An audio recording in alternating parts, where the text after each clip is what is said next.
This episode is brought to you by Crimpd. This is the best app I have seen when it comes to self-coached training for rock climbing. If you are a self-coached climber, or you've been climbing for a while, but you're interested in training for the very first time, Crimpd was designed to give you a professional training experience right there in your pocket. All of the workouts in the app are crafted by world-class climbers and coaches. Tom Randall, who's been on this podcast a couple times, and his partner Ollie Tour, who is also a high-level climber and an expert gymnast. He's really awesome at rings and core training and things like that. Both of those guys from Lattice Training.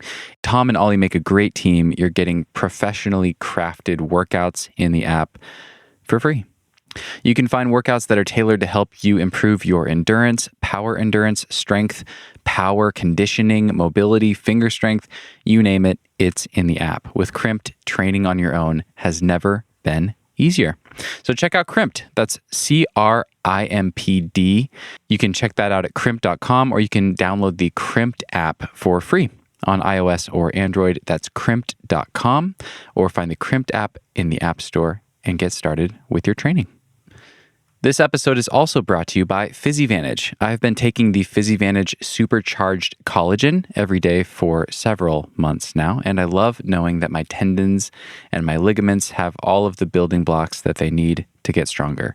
Supercharged Collagen is a research-based, athlete-proven supplement that supports collagen synthesis in connective tissues and the force transfer matrix of muscle.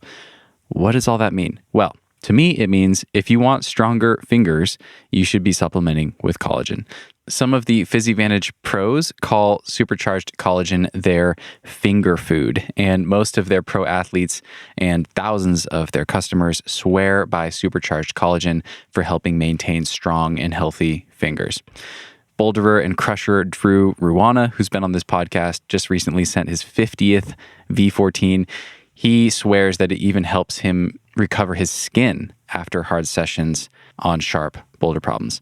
I personally am taking collagen an hour before my finger training to get the most out of my training, so I can hopefully one day hang that damn Beastmaker center edge with one hand.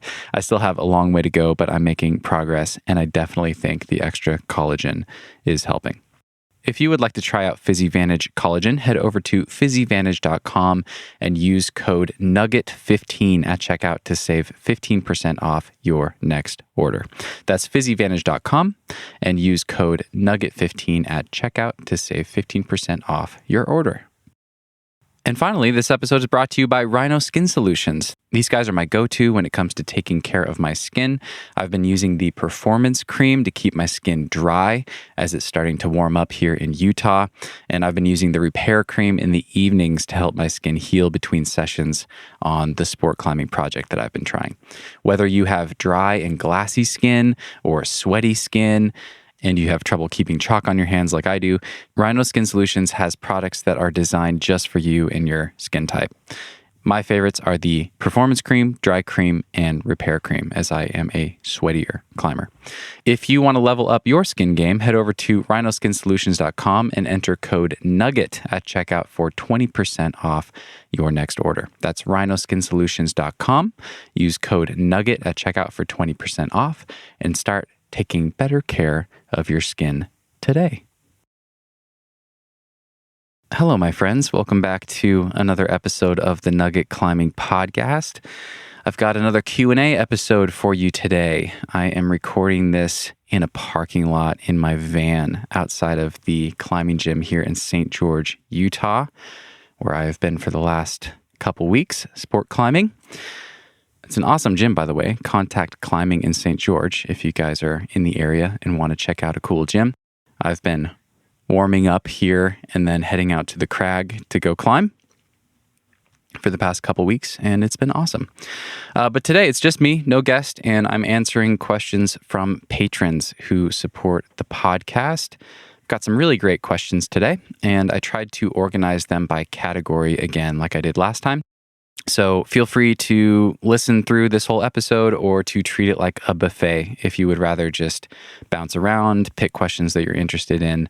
I put all of the categories and timestamps and the questions in the show notes at thenuggetclimbing.com, and you can find them right there in your podcast app as well if you scroll down through the episode notes.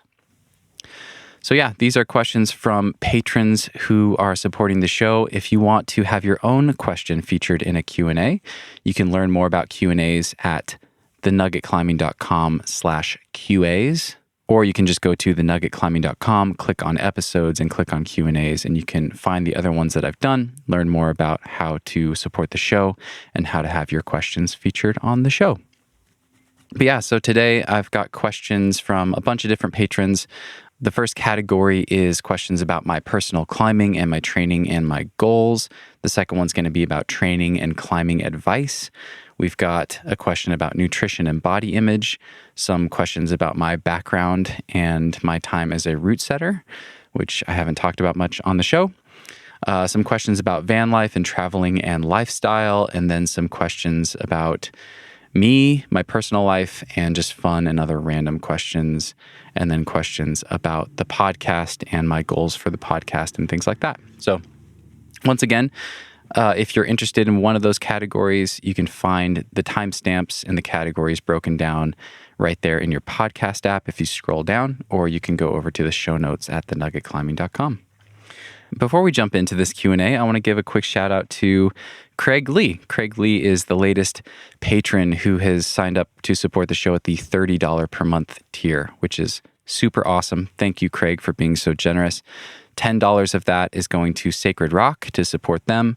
$10 per month is going to Climbing for Change. So Craig's supporting 3 great organizations in one, and it's a huge help. So thank you again to Craig. And thank you to all you guys who support the show, whether that's financially through Patreon or just by talking about the podcast, sharing it on Instagram. You can leave a review on Apple Podcasts. Many of you already have, and there's some really kind reviews on there. I read them all. And thank you guys. It's been really, really encouraging and just gets me fired up to get messages from you guys and to get support. So thank you all for listening and for supporting the show. And that's it for housekeeping. Thanks for tuning in today, and I hope you enjoy this Q&A. Cause no one can do it like we do it, like we do it, like we do it. Cause no one can do it like we do it, like we do it, like we do it. All right, so the first category is questions about my personal climbing, my personal training, and my goals. And I've got a couple questions from Vincent. First question, what is your current finger strength routine? Please be specific about grips, durations, frequency, etc. Yeah, so I actually just switched things up a little bit. I'm trying something new and I'm really excited about it. I put out an interview recently with Ned Feely, one of the co-founders of Beastmaker. Ned put out a great training book called Beastmaking. I highly recommend it if you haven't checked it out. But yeah, finger strength is a huge weakness of mine. I think it's the single thing that holds me back in my climbing more than anything else. And for a while, I've been looking for a way to train my fingers consistently and try to get them stronger over the long term that I can pair with outdoor climbing, because I live on the road, I climb outside all year round, and I was looking for a way to hopefully do both at the same time, even if it meant slightly reduced outdoor performance. So that conversation with Ned felt really relevant to me, and I've been trying his very simple approach of warming up on the hangboard and then doing 3 max hangs before going rock climbing. So what I've been doing for the last couple weeks, and what I plan to just continue doing basically until I stop making progress, is rotating through 3 very simple sessions throughout a climbing week and doing one of the sessions per climbing day. So, for example, let's say that this week I'm climbing on Monday, Wednesday, and Friday. On Monday, I will warm up at the gym or warm up in my van on the hangboard, get the body warm, get the core temperature up a little bit, do some stretching, warm up the fingers gradually over the course of 10 or 15 minutes, doing harder and harder pulls and things like that. And then kind of work my way up to pulling harder and harder. And then I'll just do 3 assisted 1-arm max hangs on a half crimp grip position on a gigantic edge. It's like 30 millimeters or larger because I can't quite hang that with one hand. So I'll do that large edge in a half crimp with one hand And I'm just doing it at body weight and using my pinky finger on my other hand on a tiny edge, like a 10 millimeter, to give me just a little bit of assistance because I can't quite do that at body weight with one arm. So I'll do like 3 sets of 5 to 10 seconds with 2 to 3 minutes of rest in between each hang. I'll do one arm, immediately do the other arm, and then take 2 or 3 minutes off. And I'm kind of working my way up to being able to do 3 times 10 seconds and have that feel pretty comfortable before I try to make the intensity harder. But I'm not worrying too much about this very specific load. I'm just doing something that feels really hard each day. And like I talked about with Ned, really trying to focus on the long game and just see what happens over lots of time. So that might be what I do on Monday. Just warm up, do those 3 max hangs and a half crimp, and then go climbing and go sport climbing for the day out in the Utah hills. And then on Wednesday, similar thing, but I'm hitting a different grip position. So I'll warm up and then I'll do a few hangs in a full crimp position with 2 hands at body weight. I haven't trained full crimp in quite a while, so my full crimp is pretty weak right now on the hangboard. I'm training on a 20 mil edge at body weight without my thumbs wrapped over. So in a full crimp position, really putting a lot of stress on the palm to keep my hand flexed in that full crimp position without my thumbs wrapped over my index finger. And I'm doing a slightly different protocol. It's kind of the same idea as the max hangs, but I'm doing a protocol that I got from Steve Bechtel, the ladder protocol, where I do a 3-second hang. I rest for the remainder of that minute, so 57 seconds, and then I do a 6-second hang, rest for the remainder of that minute, and then do a 9-second hang, and then rest for the remainder of that minute. Then I do 3 again, rest, 6 again, rest, 9 again. There's nothing magic about that protocol. I could do max hangs and it would probably accomplish the same thing. But I've been using that protocol for full crimps for quite a long time now because I really like how the short hang kind of warms you up for the longer hang, which warms you up for the even longer hang. And then you cycle through that a couple times. I find that that has just worked really well for me for full crimps. I'm trying to keep the intensity sub-maximal, so I'm not going to near failure on that 9-second hang. I'm trying to keep a 2 or 3 second buffer in there. And then once that whole cycle feels just easy, then I will make the hold a little bit smaller. I'll probably stick with body weight and just make the hold smaller and just repeat the process. So that's what I would do on day 2 in this example on the Wednesday. Again, warm up, do the hangs, then go climbing. And then on Friday, I'm doing the max hangs again, but I'm doing 3-finger drag position on a big edge with a little bit of assistance. So same exact thing I described with the half crimp protocol, but I'm doing it with the 3-finger drag. So to summarize that, I'm doing 3 finger strength training sessions a week. Each session is incredibly short. The whole thing takes like 10 to 15 minutes, maybe 20 minutes, including the warm up. I do just a few really hard hangs. The total time under tension is anywhere from like 15 to 35 seconds. And I just do 1 grip position and then that's it for that day. So within a week, I'm hitting on 3 different grip positions, 1 session each. And then there's basically a full week of rest between the same exact session.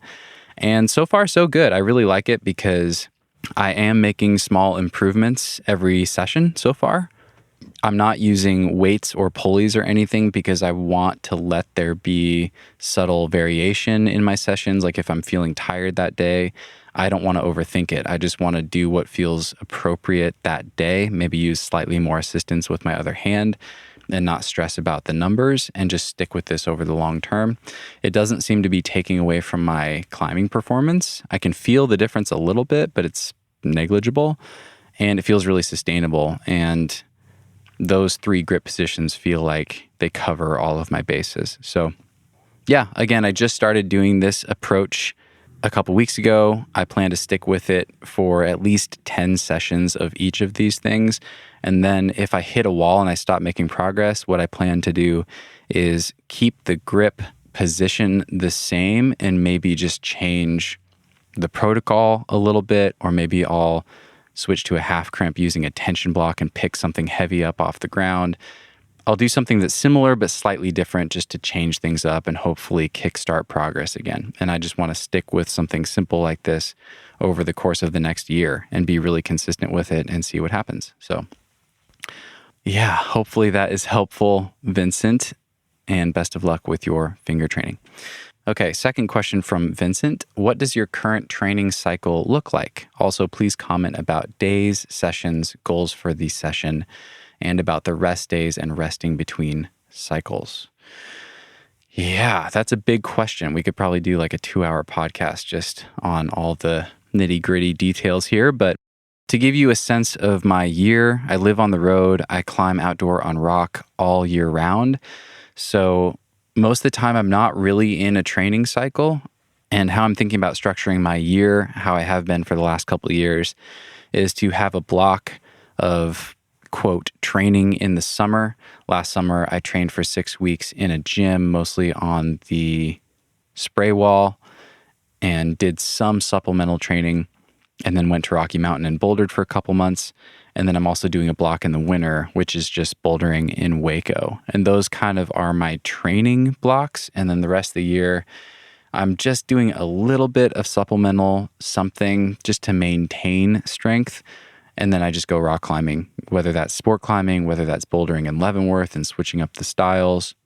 I'm not thinking too hard about how I structure the spring and the fall. I just go climb a lot and pick routes that are challenging and that are fun and that I'm inspired by and things like that. So yeah, I'm not really in a training cycle right now. The bulk of my year as a climber, I'm climbing on rock 3 to 4 days a week. Right now I'm doing those 3 really short hangboard sessions per week like I just talked about. And right now, at least, I'm doing basically nothing else. My body feels good. I'm hiking a lot to the crag every day. And I feel like I'm pretty covered. If I had a glaring weakness, then I would probably work on that in the weight gym or on rings or something like that. But my antagonist muscles and my shoulders and things are generally pretty strong because I've done a lot of weightlifting in the past. I was doing some supplemental training in Waco, like 2 evenings a week after climbing, just doing some shoulder presses or decline push-ups and some scapular strength and things like that. And that's kind of a good base for me, and I don't really do much else the rest of the year. I think I'll have one training block in the summer where I might do some weightlifting and kind of do more of like a base strength phase.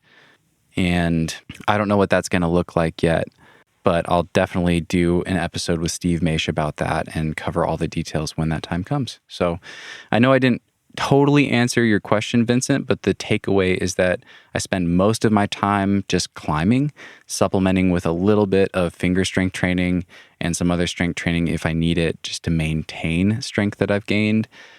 And then, yeah, these days, even my training cycles are mostly centered around outdoor climbing, just trying to get the most out of bouldering in Waco or bouldering in the park, things like that. Hopefully that is helpful.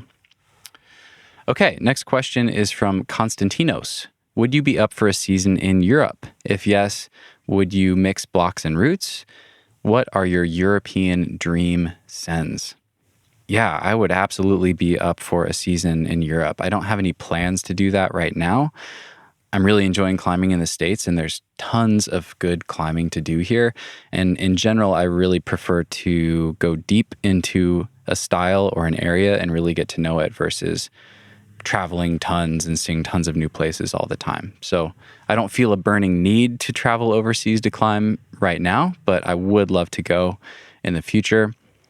And I'd probably do either a bouldering trip or a route trip. I probably wouldn't try to combine too many things in the same trip. For that same reason, I really prefer to focus in on something. I'd love to do a trip to Fontainebleau. That's a dream area for me. So that would be a bouldering trip, obviously.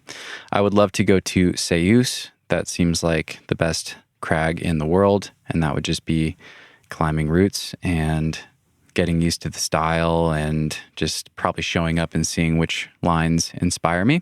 And then I'd also love to check out Catalonia, obviously, at some point. That seems like the epicenter of hard sport climbing. And sport climbing is my favorite style of climbing. And as far as dream sends, I don't know. I don't have any that really stand out, honestly, at this point in time. That's the sort of thing where once I have a trip on the books, I'll start geeking out, doing my homework, and getting really psyched about a specific area or specific climbs I want to do. But in general, I kind of like to just show up and see what inspires me. I think that's a really fun way to go about a trip, is just show up without a ton of information, start exploring around, and yeah, just see what looks really cool and what gets me psyched.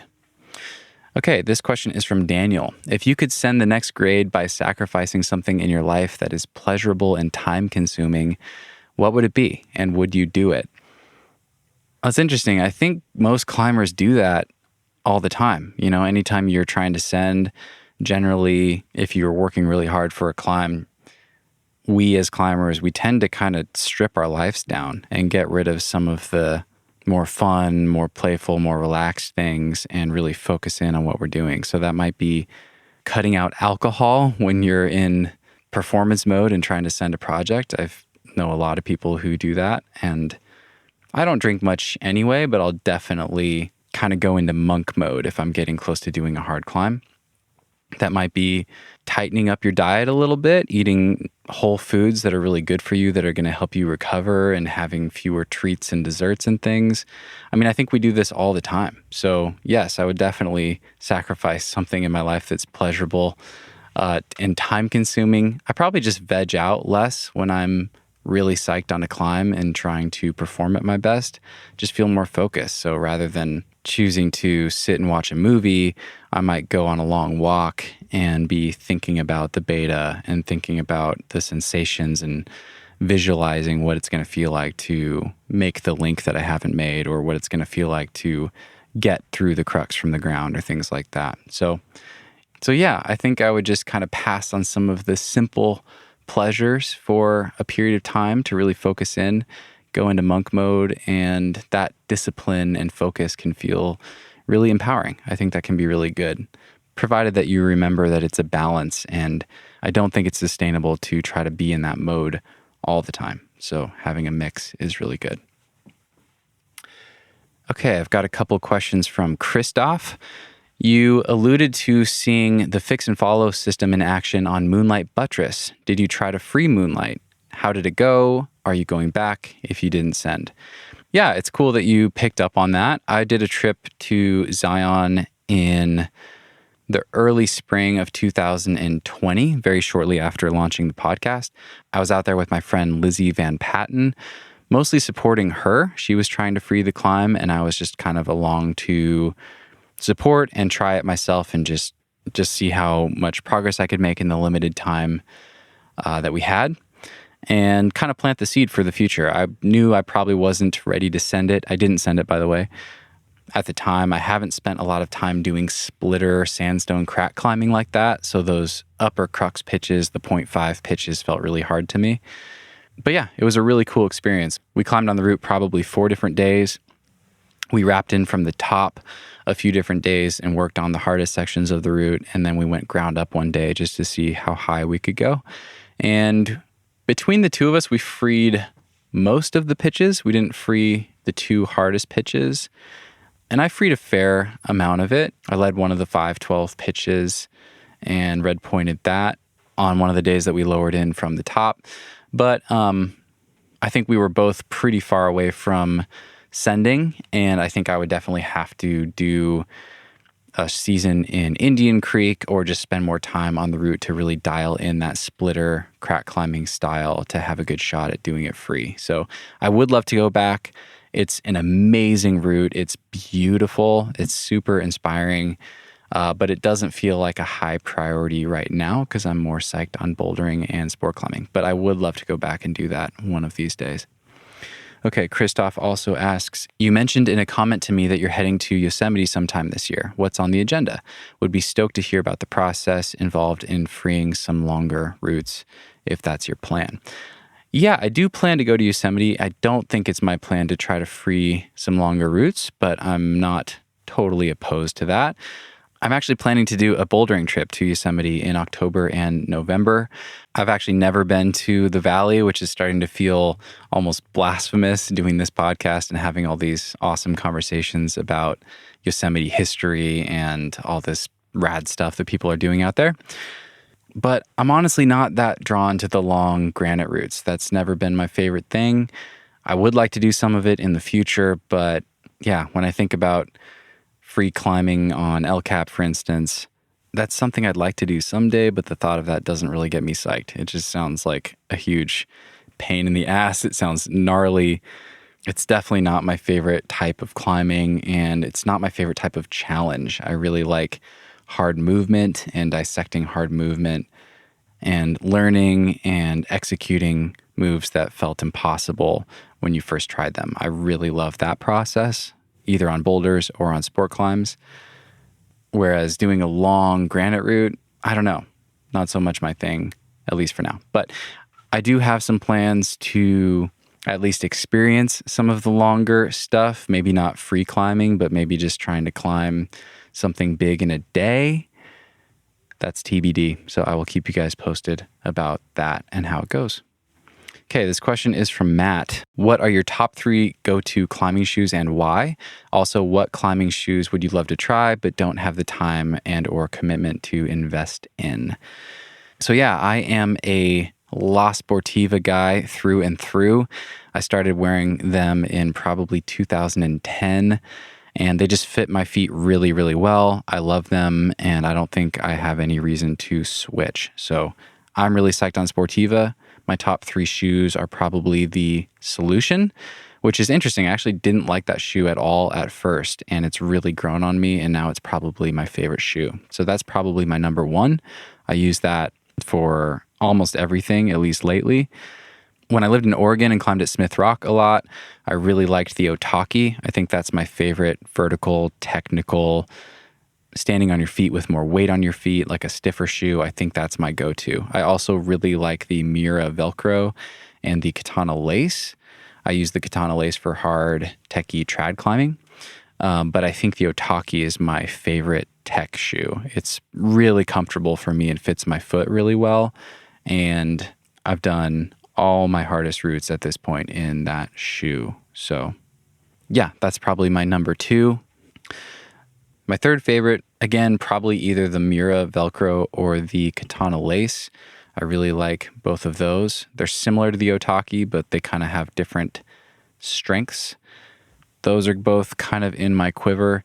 And then one shoe that I've been wanting to try for quite a while, and I actually just ordered my first pair, is the La Sportiva Theory. I've been wanting kind of a softer cave shoe with more toe hooking rubber, and I've heard awesome things about that shoe. I'm really excited to try it out. So I actually have a pair waiting for me at my folks' house back in Washington, and I'll be trying it out in Leavenworth this season. So I'll let you know what I think of that one after I try it. This question is from André. What grade do you honestly feel like is your absolute limit in bouldering? Yeah, that's a cool question. I think at this moment in time, I think I can climb V12. I'm pretty confident that I can if I find the right ones and put enough time into them. I think I'm definitely capable of leveling up to at least V13, but I don't think I'm there right now. I think I'm capable. I think I will get there. I think I have a path to get there. Yeah, V13 I think is possible for me in the next, 2 years, 3 years, something like that. I'm hoping to do that. And then I honestly don't know what my absolute limit is. Like maybe I could climb a V14 if I found the perfect one. I've never tried something that hard. I don't know. Again, I think finger strength is my biggest limitation. And I'm really excited about this Ned Feely approach that I'm trying out. I'm excited to stick with that with a lot of consistency over the next few years and see what happens with my fingers. So if I make a big jump from that, then who knows? I might have a lot more potential to climb harder boulders than I realize. But yeah, right now I think V13 is definitely possible. Beyond that, really not sure. This is also from André. Do you miss some of the body strength exercises you used to do a lot, like pistols, deadlifts, etc.? Yeah, that's a good question. And for people listening, for more context, when I lived in Bend and climbed at Smith a lot, there was a few years where I did a lot of deadlift, I did a lot of bench, I did a lot of pistol squats, weighted pull-ups. I got really strong at weighted pull-ups at one point, and I could do one-arm pull-ups. The deadlifting, I think, really helped my steep climbing and keeping tension on a steep wall. But no, I don't think I miss that right now. I don't think those strengths are the things that are holding me back or keeping me from my goals. I think I have a pretty good base of that. But I do think I will return to some of those things in the future. And maybe that'll be like setting aside 2 months per year where I kind of re-up on my strength base, my foundation, do some deadlifting, do some weighted pull-ups, and some bench press or things like that for a couple months a year. I think I'm going to do something like that this summer because I haven't done that in quite a while. And I'm curious to see if I can break some new ground in those strength areas now that I'm kind of settled at a higher body weight with more muscle mass than I was when I was doing more of that before. So all that to say, I think they're really useful exercises. I don't think I'll ever go back to doing as much of that stuff as I did during that period when I was really into it. I think spending more time climbing really steep stuff has given me a lot of the same strengths that I struggled with when I lived at Smith Rock, and it's a lot more relevant to climbing because I'm actually getting that strength from climbing movement. So I think they help. I think if you have a body strength weakness that you can address through weightlifting, you should definitely consider doing that. It takes very little investment to make really big gains in those areas. In my experience, it's a lot easier to get body strength than it is to get finger strength, for instance, in my opinion. So something to think about if you feel like your posterior chain or your ability to do a pistol squat and like press up onto a foot on a slab or things like that are your weaknesses. I think doing a little bit in the gym to supplement and help those areas out could make a big difference in your climbing. And the good thing is it doesn't take very much at all. Like you could have one session a week where you do like 2 sets of 5 of that exercise and probably make really good gains if you stick with that over a few months. Or 2 times a week, go heavy on one day and then go lighter on the other day on the same exercise. And you can get really good gains. Okay, this question is from Xander. How have these podcasts shaped the way you climb and train? It would be interesting to hear you reflect in depth on your habits pre-podcast versus right now. That is an excellent question, and it's a tough question to answer because my lifestyle changed tremendously when I started the podcast. I moved into a van, left my home and my job in Bend and hit the road, and I've been on the road full time for 2.5 years. So that has done way more to shape the way that I climb and train than the podcast. But of course, the two are very intertwined. So as far as the way I climb and my climbing habits, one thing that's been really cool and kind of empowering is that I think I was doing a lot of things right before I started the podcast and having all these conversations with people. I think I've always been very tactical and strategic in my climbing, and that's a strength of mine. I think a lot about how to get the most out of my physical abilities. And yeah, I think I was doing a lot of things right as far as that goes. I've definitely made some changes and picked up a lot of little tips and tricks and things. Ethan Pringle helped me with my breathing. I've been climbing with Joe Kinder the last couple weeks, and it's been really helpful to just watch how he approaches a really steep sport climbing project and to try to mirror some of his habits. Just the little things that you pick up over time from climbing with really good people and observing them. But again, no major differences there. I think I was doing a pretty good job with my approach to projecting and climbing skills and things like that. One thing that's changed a lot and been super helpful is that now that I can travel, I spend way more time climbing steep stuff. I had about 7 years where I was climbing at Smith mostly, and there's really not much steep terrain there. And for the past 2 years, I've been climbing in Waco and in Rocky Mountain and in Rifle and here in St. George, where there's a lot of steep caves. And just all that time spent in steep overhanging terrain has done more to help me improve as a climber and improve my weaknesses as a climber than maybe any other thing I've ever done, any training I've ever done. just putting in the time on the thing that was really hard for me has been tremendously helpful. And I really think that getting good at steep climbing, the strengths that you get from that seem to transfer back up to less steep climbing really well. Maybe that's only because I have a big base of climbing at Smith and I have that skill set as well. But yeah, it's been really helpful for me to get those skills. And I think it's been really helpful for me to build strength just through climbing on steep terrain a lot. I kind of feel like I've reinvented myself as a climber in the last 2 years from doing that. And it's just been awesome. So that's brought a huge shift. And then again, going back to Ned Feely in our conversation and finger strength training, for quite a while I've been asking this question of, is it possible to get my fingers way stronger while also climbing outside a lot? And I think I have at least a strategy that I'm really excited to try over the next couple of years with this really simple approach from Ned. And that's really different from how I used to train. I used to train in a much more training block kind of oriented way where I'd train in the summer, train in the winter, and then try to perform in the shoulder seasons.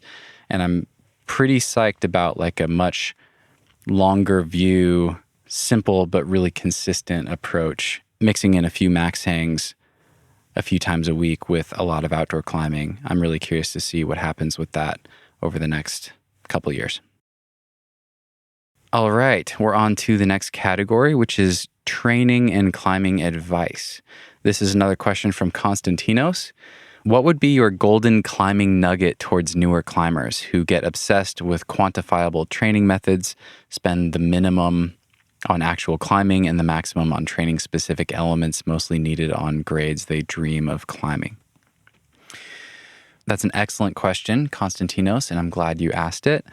My number one golden climbing nugget towards newer climbers, regardless of how obsessed you are, regardless of what your dream grades are or your goals or your dream climbs, is just to prioritize climbing, to spend as much time as you can working on practicing climbing and growing the skills of climbing. That can be in the gym. That should be on rock as much as you possibly can. I think most people are limited in the amount of time they can get outside, but spend a lot of time climbing. You can train, you can do different bouldering workouts and things that you hear about on the show that you think are going to help you get stronger. That's fine. But I would say for the first several years of your climbing, at least, the vast majority, and I'm talking like 90% of your quote training should be climbing based. So your climbing shoes should be on, you should be on the wall or on the rock. If you want to get stronger, do more bouldering, but do that instead of spending time on the campus board or on the rings or things like that. If you want to get good endurance, spend time climbing routes or doing long circuits or traversing on the wall and working on climbing really well and working on relaxing and working on breathing and working on keeping your arms straight and being as efficient as possible and working on your movement economy and things like that, instead of jumping on the campus board with your feet on and doing ladders. You know, most of your time should be climbing. I have yet to meet a climber who climbs really hard who hasn't put the time in to climbing and growing the skills of climbing. So yeah, that would be my number one, is spend the vast majority of your time with your climbing shoes on and building skills. Get out on the rock, climb on different types of rock, go on different trips to different areas, get psyched, see what inspires you and things like that. If you are obsessed and really have big dreams and really want to see how much you can level up, then by all means, do some general strength training that's going to help build your body up and give you a better foundation.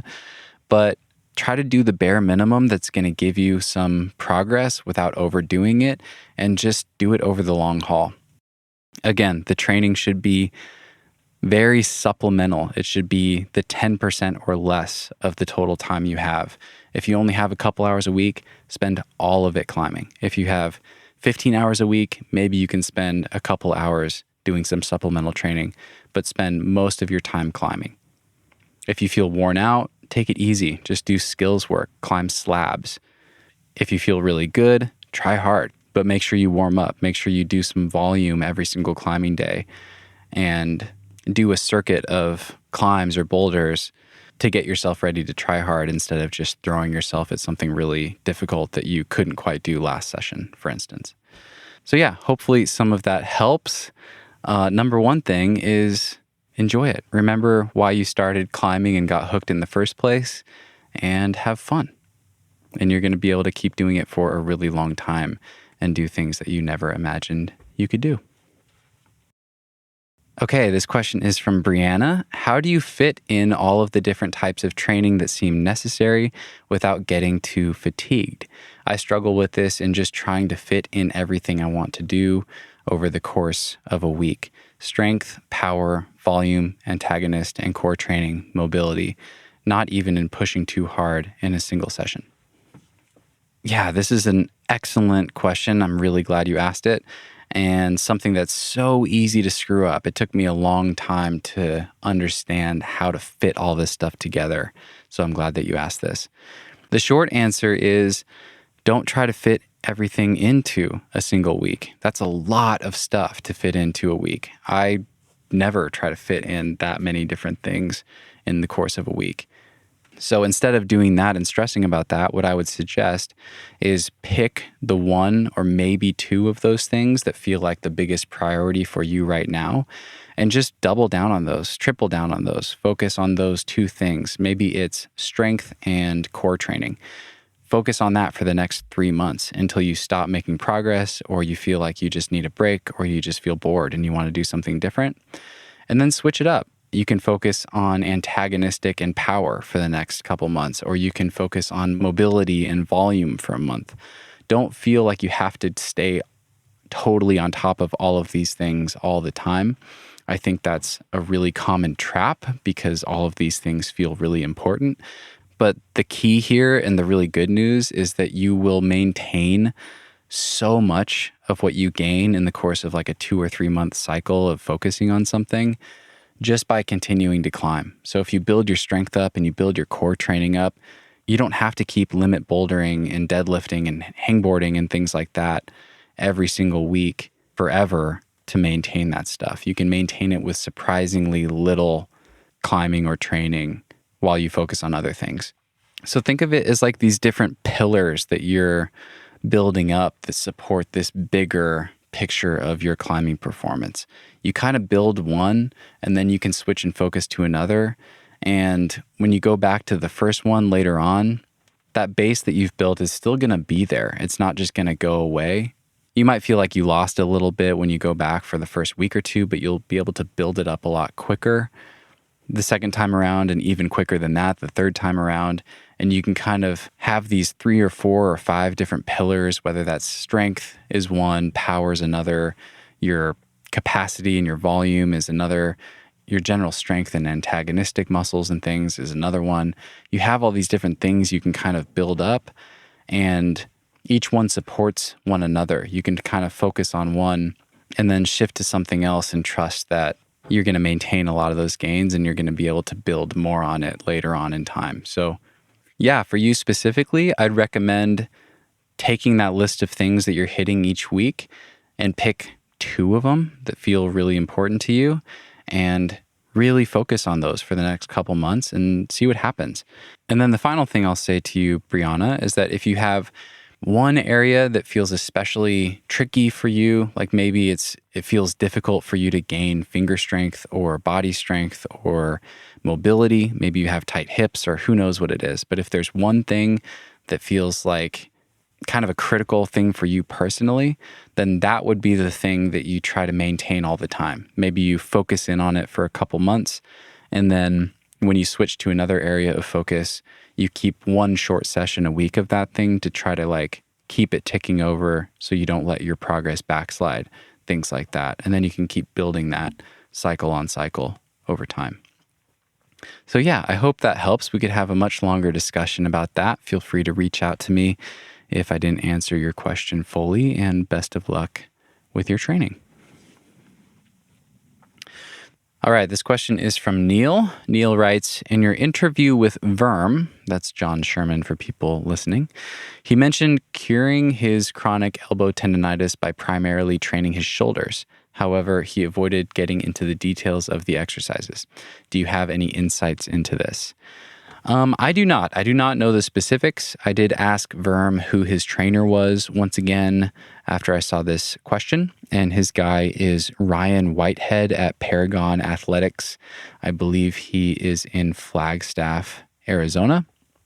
So you could look him up. I think Verm credited Ryan for really helping him out. He also had a PT named Jason Dorsch, Dorsch, who helped him with his initial post-op physical therapy. And then Ryan took over from there. So you could reach out to one or both of those guys if this issue feels especially relevant to you. The one thing I'll say from my own personal experience is that, man, everything is totally connected. The elbows, the shoulders, the neck, the wrists, the fingers, like all of that stuff exists in a chain. And it seems like a really common theme that I hear all the time, where an injury that is presenting at a certain location, whether that's a chronic elbow issue or a wrist pain or a finger thing, I've heard so many stories of people fixing that stuff or helping that stuff by working on a different area where they had tightness or compression against a nerve or things like that. So for me, I struggled with carpal tunnel for a really long time and couldn't figure out what it was. I thought it was just inflammation in my carpal tunnel area. I went to see an ART specialist, that's active release technique. And I actually did a podcast about this, episode 5 with Mark DeJohn. He was my guy.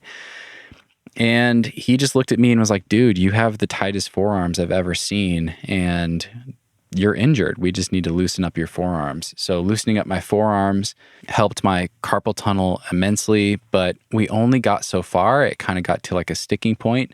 And I noticed that I had a lot of tightness in my shoulder and my neck as well, especially on my left side where my carpal tunnel was worse. So we started working more on my shoulder and my neck in addition to my forearms. And within like a couple sessions of doing that, I went from maybe like 60% improvement to 100% improvement. I no longer have this issue at all. So that's just a story to kind of keep in mind.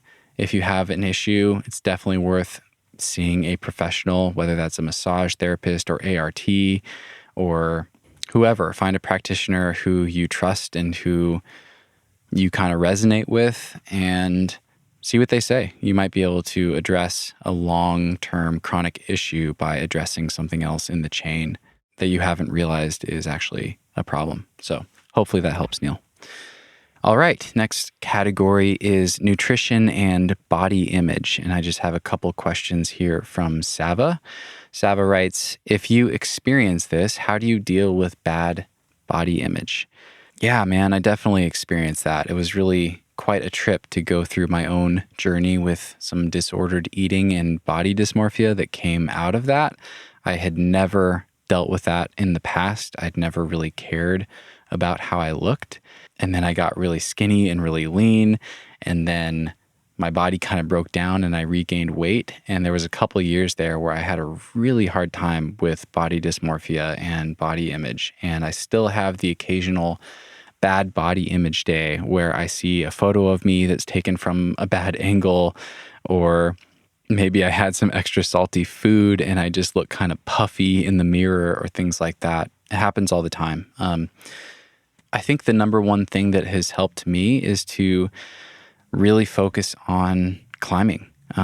It's interesting. The same sort of mindset that led me down the rabbit hole of disordered eating also helped me break free of it, because ultimately I just want to climb better. I just want to get stronger and climb my dream routes. And I tried getting really skinny to climb harder. It worked for a little while and then it totally backfired. And it ended up being a huge setback in my climbing. I got really weak. I got some injuries when I was recovering from that. And I think I lost like 2 or 3 years of time that I could have been improving if I'd been on a better path. And I feel like I'm on a better path now.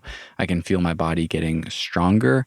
I'm feeling lighter and lighter on the rock as my strength improves. And I feel really robust. I have more body weight. I have a little bit of, quote, extra body fat. You know, I'm not in peak kind of performance mode, you know, looking like a professional climber on their best day on Instagram, but it's working. I'm fine with that because I'm really happy with how I'm climbing and I feel really robust and injury proof right now.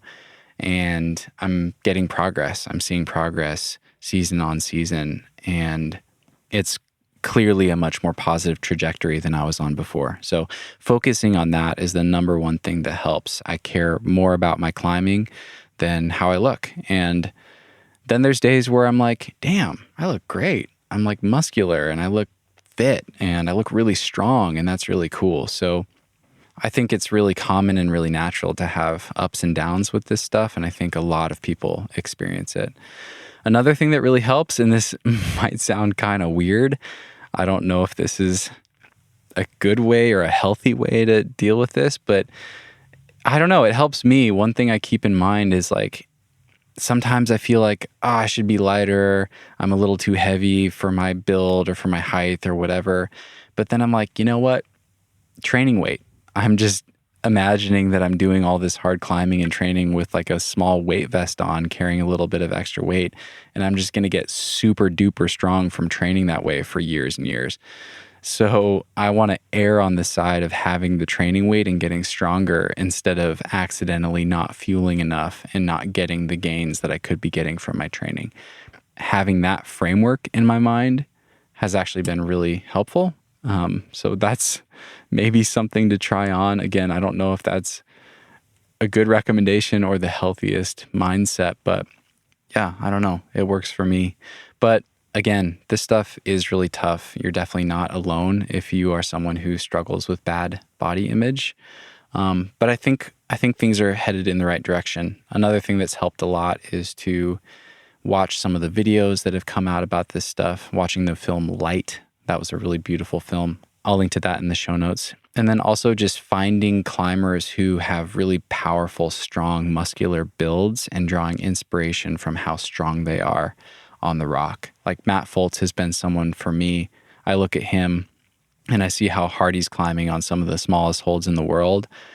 And I'm like, damn, yeah, there's no reason why I can't get a lot stronger with this body type as well. So that's been really empowering for me, is to seek out those people that have a similar build as me who are climbing at a really high level and draw inspiration from them. This is another question from Savva. How do you decide how to eat and rest without getting obsessive or distressed or spending a fortune? Yeah, that is a really interesting question. I don't totally know how to answer it, but I'll just share the thoughts that are coming to my mind. I've spent a lot of time kind of dialing in my nutrition and finding what works best for me. I think that's a really personal journey. I kind of follow a mostly paleo approach, and I get some extra carbohydrates from white rice because I think I do better with that than other grains as far as like digestion and things like that. I have a skin issue. I have psoriasis, and that seems to get flared up when I eat grains and gluten, so I stick with white rice. But yeah, it took a long time to figure that out, and I don't think it's the best way for everybody necessarily. But the one thing I will say is that now that I know what works for me and I know how I like to eat, I'm willing to spend a lot of money on really high quality food because I think it's really important. So I don't spend much money on alcohol. I don't spend much money on going out to eat. I don't spend much money on other luxury items that I don't really need. I am willing to spend a good chunk of my income on really high quality food because I feel like it's really important to me. So that just comes down to priorities. And I think it's definitely possible to eat a really healthy diet without breaking the bank. So it's just getting a little creative. You know, maybe you can't buy all the organic produce right now. The Dirty Dozen and the Clean 15, I think, is a really good resource to kind of check in on and see like which fruits and vegetables should I try to make sure I purchase organic versus which ones might not matter quite as much as far as the pesticides and the quality of the food and things. I'll share a link to that reference in the show notes. But yeah, those are some of the things I think about with food. And again, it's a really personal journey. So I wish you the best of luck and thanks for the question. I hope that helps. All right, next category is my personal background and route setting. I've got a few questions from my pal Justin Wise. Justin writes, what was the largest distance away from the WW Rec Center that you ever found tape on your shoe? That's hilarious. So Justin and I went to school together at Western Washington University. We worked together as route setters at the climbing gym at the rec center, and this is before everything was set with same color holds. So we taped everything. And yeah, I'm sure I got all the way across campus with tape on my shoe a couple times, and probably got all the way home before I realized that I had a piece of pink tape that I was tromping around through Red Square. But that's really funny to think back on. I'm really glad that we've moved away from taping everything in commercial climbing gyms. Seems like a big improvement to not have to deal with the tape. What is the biggest positive change you've seen in commercial climbing gyms from when you started climbing compared to today? What about the biggest negative change? Man, good questions. I honestly didn't have a good perspective of commercial climbing gyms when I first started climbing. I started climbing at the Western Washington University Rec Center gym, which was an old Entrepreneur gym. Justin obviously knows this. This is for everybody else listening. But yeah, that gym was designed to look really cool for people that came into the rec center and were considering spending thousands of dollars a year on tuition to go to that college. It was not designed for people that wanted to get better at climbing. So that was my early experience with indoor climbing. I never really went to big commercial gyms until much later in my climbing, so I didn't really know what was going on in the indoor scene. The biggest improvement, I think, is just climbing gyms understand that there's a lot of people out there that just want to improve, and they're doing a better and better job of balancing providing a really fun experience for people that just want to go have a good time with providing really good training opportunities for people that think of themselves as athletes that want to get better at the sport. So whether that's having a weight gym in the climbing gym and having kettlebells and squat racks and deadlift bars and things like that, having boards, having a grasshopper board, a moon board, a tension board, a kilter board, a spray wall, all that sort of stuff is a huge improvement and just provides a much more diverse training opportunity and climbing experience for lots of different types of clients. So I think that's probably the biggest positive. And then the biggest negative change, I don't know. I can't really think of anything. I guess maybe just the fact that it's become more commercial. You lose some of the intimacy that you have when things are smaller and it's more of like a mom and pop shop sort of feel and you know everybody, but that's not a bad thing. It just changes things. You know, some things feel a little bit more formal. Maybe you have to do more stringent belay tests and sign longer waivers and things like that, but that's just part of the game, you know. Liability, these companies have to cover themselves, and I think it's overall a really positive thing that there's so many more people getting into the sport. Okay, final question from Justin. Do you feel that WW shaped your climbing experience for the better? How do you think modern collegiate climbing experiences compare to yours, for better or worse? And then in parentheses, how wild is it to think a decade has passed? Yeah, man, that's crazy. I can't believe that we graduated from college a decade ago. That really blows my mind. So the first question, how did WW shape my climbing experience for the better? Well, again, for people listening, we did not have steep walls. It was all technical, 10 degrees overhanging, kind of at most. It was imprint walls, so they had a lot of contours. We couldn't fit very big holds on the wall. A lot of our holds were old, resin, slippery holds without much texture, tiny crimps, things like that. So I think all of that was really good for a base of technique in that style. I think climbing at WW got me really good at being precise with my footwork and working on balance and staying over my feet and kind of dancing, looking really pretty on the wall, moving slow and controlled and fluid and static and things like that, because that was the climbing style there. So I think it helped me a lot with this style of climbing that I ended up doing a lot of at Smith Rock. But what it didn't do, and this will answer part 2 of your question, is It didn't teach me how to climb physically hard stuff on steep terrain. That's something that has taken me years to catch up on because I never had that base of climbing on a steep board. We never got to do that. So I think I'd be in a very different place as a climber if I'd spent a lot of time on like a 40-degree wall or a 60-degree wall when I was a newer climber. And I'm guessing that a lot of modern collegiate gyms have more of that sort of stuff, whether that's having boards or just having more steep terrain. So I think that would have helped me out a lot, but oh well, it is what it is. And I'm just trying to make up for lost time now, which is why I'm spending all of my winters in Waco tanks. Anyway, thanks for the questions, Justin. Really fun to reminisce about all that stuff and hope to climb with you again one of these days. That'd be awesome.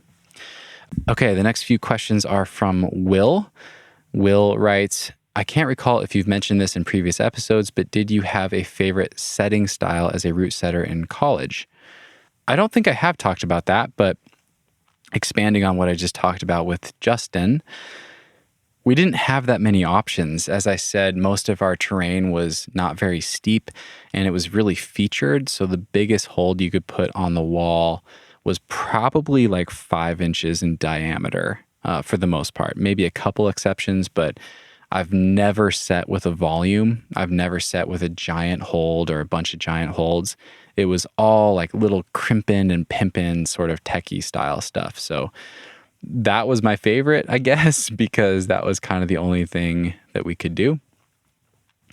But I did really like slow strength style, like really tensiony movement, really directional holds where you have to keep a lot of body tension and move really slow, or else you just barn door off the wall. That was always my favorite because that's what I was good at. And yeah, I think that'd be my answer. I loved setting with side pulls and gastones and things like that instead of down pulling holds. I thought that was really fun, and I still enjoy that style of climbing. Another question from Will. Did you set at a bouldering wall or a rope climbing wall? So yeah, the wall at Western Washington University was a mix of both. We had a pretty small area. We had a little bouldering kind of stair-stepped cave. It wasn't really much of a cave. It just kind of had like inverse stair-step feature, so vertical, then horizontal, then vertical. We were able to set some slightly steep and powerful stuff there. And then the main part of the wall had top ropes and lead climbs up to about 35 feet, maybe 40 feet, not very tall. And we would set the whole bottom of that part of the wall as boulder problems up to like the 15-foot mark or something like that with a big piece of tape across that part of the wall. So it was always kind of a mix. I really preferred to set boulder problems because the roped climbing didn't really feel worth it. It was kind of that awkward length where, yeah, it just doesn't really even feel worth it to tie into a rope. And it's just so much more work to get up on a rope and set a rope climb. It just felt kind of lame to do that for like a 40-foot tall route. But of course, I had to do some of that, and I did enjoy it, but I definitely preferred bouldering. And, I just read the rest of your message. Will writes, I also worked as a route setter in college, favorite job I've ever had, and loved setting crimpy technical routes and problems. So yeah, same here, man. Super fun to set that kind of style. I really enjoy it. And I love that job as well. I had a really fun time doing that. I probably worked 15 hours a week at that job because I was in school full time, and that's the perfect amount of time, in my opinion, to work as a route setter. I'm totally blown away by people that do that as a full-time job. I think that'd be such a difficult and demanding job. So yeah, that was a really fun experience, and hat tip to you guys out there who are setting routes full-time and making it your living. Okay, the next category is questions about van life, traveling, and my current lifestyle. These two questions are from Savva again. How do you plan your climbing trips? Yeah, so the short answer is I basically just follow the climbing weather around the States, but of course there's always more than one option in any given season. So I've been kind of traveling for the last 2.5 years and dialing in my circuit of favorite places that I like to go at certain times of the year. That's been really, really fun to do that. And at this point, I kind of have two fixtures in my year. I really love spending the winters in Waco. I've done that twice now. I plan to do that for many winters to come, possibly indefinitely. I really love it there, and it's been really helpful for my climbing to spend a couple months there in the winter. So that's a fixture in my year. And then I feel the same way about Rocky Mountain. I loved my time there last summer, and I'm planning to go back. So then it's just a matter of filling in the time around there. There's several places that I love to climb, but I'm not too structured with it. I kind of have an idea of where I want to go over the next 6 months or so, but I really like to keep things somewhat loose and just see what my motivation and inspiration does and see what feels exciting and what sounds really fun, and kind of listen to that as well. So with the spring and the fall, I'm not too concerned about like what makes the most sense for improving at climbing or what's going to be the sickest thing I can do. It's just, no, what sounds fun? I have some time to just go enjoy climbing, and maybe that'll be a really specific goal. I want to take all that training from Waco and go try to climb a really hard sport route. Or maybe it's just, no, I just want to have fun and go do a bunch of pitches and enjoy climbing, or go check out a new bouldering area. So again, I kind of have the fixture in the winter and the summer, and then the shoulder seasons are just kind of planning around the weather and what sounds fun and what makes the most sense. I am spending more and more time back in Washington these days because my family's there, and that's been really fun to climb in Leavenworth again, a place that I absolutely love, and that gives me a chance to catch up with family and hang out with them.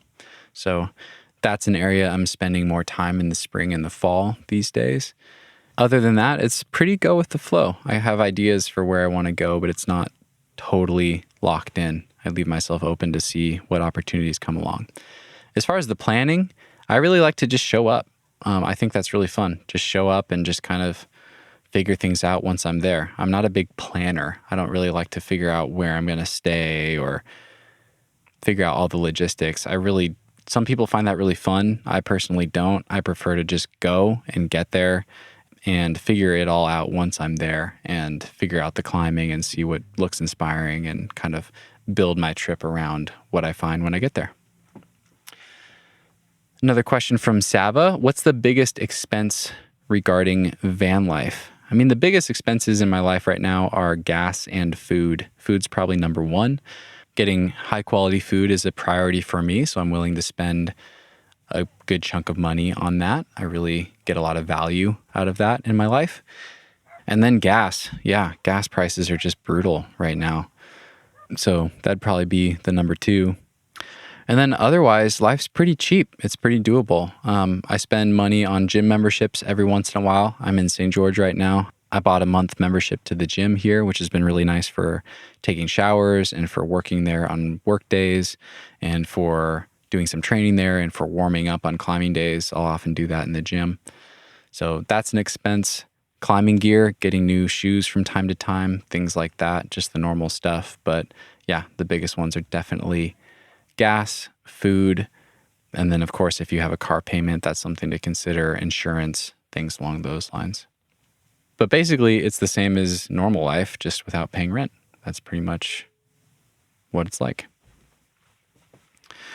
These questions are from Ainsley. After traveling around so much, do you find regional differences in climbing culture? What are some of the most important and strangest similarities or differences you've observed? Any big lessons you've taken away from other perspectives on climbing? Yeah, it's a great question. I mean, I haven't traveled much overseas for climbing specifically. I think that's where you probably see really big changes in cultural differences and approaches to climbing. But even traveling around the States, climbing in different areas, switching between bouldering and sport climbing, yeah, you definitely see cultural differences. I think one of the things that's really interesting to observe is how standards are really different in different areas. And I think it's just really shown me that the weight and the importance that we put on grades and different climbing levels, it really affects how we perform and what we think we're capable of. And that's really shaped by our community and the people we're around. So if you climb at an area where there aren't that many 513s and climbing 512 is a really big deal, it's going to be a lot harder to break into 513 if you live there than if you live in Colorado and climb at Rifle all the time and everyone climbs 513 and 514. You know, that culture and that belief that you have in yourself and that idea, those ideas of what's possible are very, very different in those different places. And I think that can really shape people's climbing. So that's something to keep in mind, for better or for worse. Some areas have a much more fun, laid back, climb for the enjoyment of it approach. Other areas have a much more performance, we're going to send, we're going to do hard stuff approach. Yeah, every place is pretty different. But again, I think the main takeaway for me is that the people around you and the culture around you definitely have a very powerful impact on your perspective and how you see yourself and how you see climbing. And be aware of that, because that can be a really powerful asset if you leverage it correctly and find the right people to surround yourself with. Okay, I've got another question from Briana. Is it difficult to find climbing partners while living on the road? Any tips for finding partners for roped climbing? Yeah, that's a good question. It hasn't been too difficult for me because I've been doing it for so long. I find that I almost always know people at any given area where I want to go climbing. So it's usually pretty easy for me to connect with a friend or an acquaintance or a friend of a friend and get teamed up with partners. A lot of the times if I'm going on a sport climbing trip, I will coordinate with friends and try to make sure that I'm going to have some friends who are there, or I'll ask them if they want to go on a trip and things like that. But it also just really depends on the area. You know, like if you were to roll up to 10 Sleep and you're alone in your van or your car, solo trip, you're not going to have any trouble finding partners to climb with. Just go to the Rock Ranch and meet people. Whereas, you know, a more remote area, if you're climbing here in St. George, it might be really tricky. There's a lot of different crags. There's a lot of people who are more focused on their own climbs they want to do. They have more of a mission. It's a smaller community, so that can be a little bit more difficult. I think that one thing that really helps is to go to the local climbing gym, if there is one, and connect with people that way. But climbing's awesome. The community's awesome. And I find that I'm always shocked at how small it is and how often I run into the same people in place after place after place that I go climbing. So I think it feels kind of scary at first, but once you get out there on the road and you start connecting with people, it gets really easy to build on that, build your network and your community on top of that, and make more and more connections. Okay, this question is from Phil. Did you have ideas other than the podcast to make good use of your non-climbing time whilst living in a van? After 4 years of van life, I have this problem, or luxury. Yeah, Phil, I can totally relate to that, because the first time I lived on the road, this is years ago in my Subaru, I had just finished college and finished an internship and had some money saved up. And I thought that traveling and living on the road and climbing full time was just my absolute dream life. I thought it was going to be glorious, just nothing but fun. And I did that for about 6 months. And by the end of it, I felt really burnt out. I felt really purposeless. I was having a hard time staying busy on rest days. I just felt restless. I was climbing too much and I just felt like worn out and beat up, and it didn't feel sustainable. Whereas this time around, having a creative outlet, having the podcast to put energy into, and having something that feels really meaningful, it's been such a positive complement to my climbing. So maybe the thing to ask yourself is what you enjoy spending your time doing, and then see if there's any creative ideas or outlets that you can explore from that. For example, I never considered doing a podcast or even imagined that's something I would enjoy, but I spent all my time listening to podcasts. So it was kind of right there in front of me, but it took me a long time to see it. And maybe for you, there's some kind of a clue there. So if you find yourself spending a lot of time reading, Maybe it'd be really fun to try writing a book, try writing short stories or something and see if you enjoy that. If you spend a lot of time watching climbing films, maybe it'd be fun to try to get into filmmaking and try making your first film. Just try it with your iPhone and see if you enjoy the process. Same thing with photography. Same thing with cooking. If you're really into going out to eat and exploring different cuisines and flavors. Maybe you love cooking and meal prep and you've never tried that before. I think finding some sort of creative outlet that isn't physically demanding is awesome. It's an awesome adjunct to climbing. And maybe this chapter of your life is just an opportunity to try lots of different things and see what clicks. Okay, this question is from Skyler. Where do you like climbing in the summer? Sport, trad, or bouldering? Yeah, I have two answers. Rocky Mountain National Park. I spent 2 months there last year in August and September. That was amazing. I loved it. I felt like it made me stronger and better at climbing, and I'm definitely planning on going back. And I have some projects up in the Alpine, some bouldering projects that I'm really excited to try this year. And then Ten Sleep, I think, is my other favorite. That's sport climbing. It's so much fun. I had a great time there 2 summers ago. I don't know when I'm going back this year, but I'm definitely planning to go back. It's just such a blast. It feels like summer camp. The weather is perfect, really comfortable kind of vacation climbing vibes. There's plenty of routes to do. You can pick easy routes and do volume. You can pick hard routes and project. It's just a great time. So definitely planning to go back there at some point this summer as well. This question's from Joe. What are some of your go-to dinners when cooking in the van or at a campground? Context, I'm not picky at all. I also have an Astro with a very small fridge and limited space for storage. Yeah, good question. I'm super routine. I eat the same thing all the time. I'll just get psyched on a specific meal and I'll just make that over and over. I really like to do stir fries. That's definitely a go-to. I like to do things that I can make in one pan, and I'll cook some meat. More often than not, it's ground beef. Maybe I'll cook some mushrooms, cook some veggies, slice up an avocado. Maybe I'll cook some rice. I like to cook big batches of rice, so I cook like a couple cups of rice and I'll put it in a big Tupperware. I'll pull out some rice that's already cooked, mix all that together in a big delicious bowl, and have that for dinner. That's an example of a go-to that's super tasty. Spices go a really long way with something like that. If you have a few different cuisine sort of oriented spices, have something that's like smoky and spicy, maybe have something that's more like garlic, have something that's more curry based.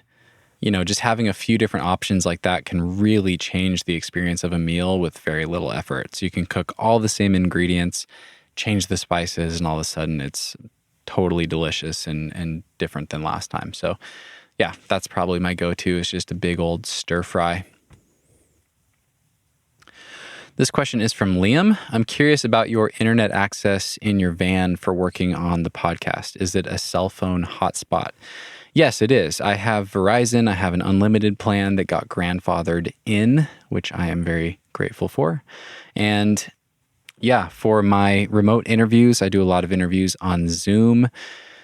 That usually does the trick. If I have good cell phone reception, I will just use my phone as a hotspot. One thing that made a huge positive difference for me was getting a cord to tether my phone to my laptop. So I have a cord that is USB-C to Lightning, and I'll plug my iPhone into my MacBook Pro so that the hotspot is hardwired to the phone. That improves the speed tremendously. So that works really well for Zoom calls, for simple stuff like emails and things. And then generally I need like 1 day a week where I have really good Wi-Fi to upload the episode for the week, to upload all of my audio files and my Logic Pro files and back everything up on my Google Drive, to upload photos, stuff like that. So I'll have 1 day a week where I go to a coffee shop or the climbing gym or a friend's house or something like that and use Wi-Fi and kind of catch up on all my internet needs. Usually that's on Sunday before my episode comes out on Monday morning.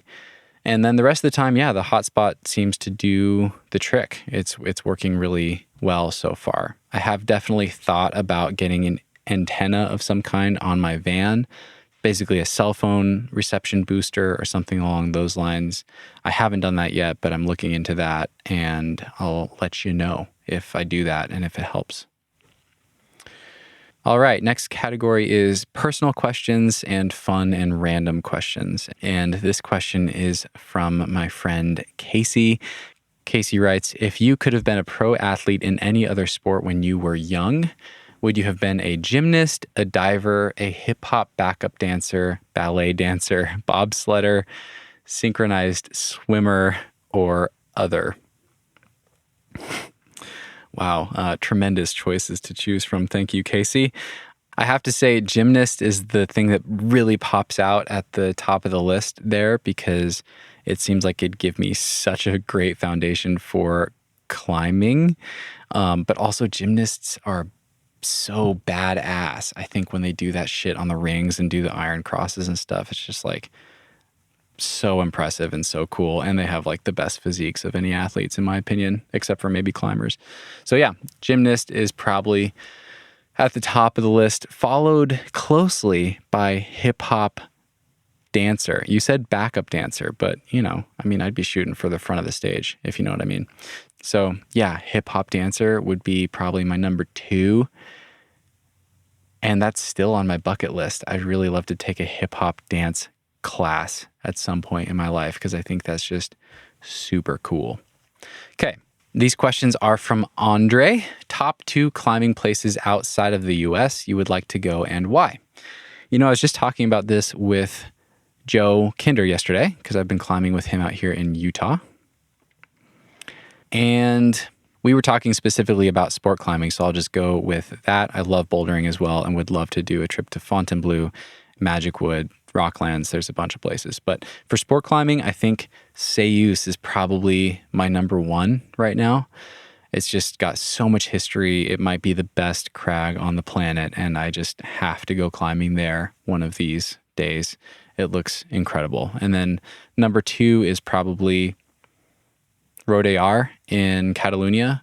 There's so many zones around that area. I'm sure I'd check out a bunch of them if I was over there, but that one just looks absolutely breathtaking and magnificent.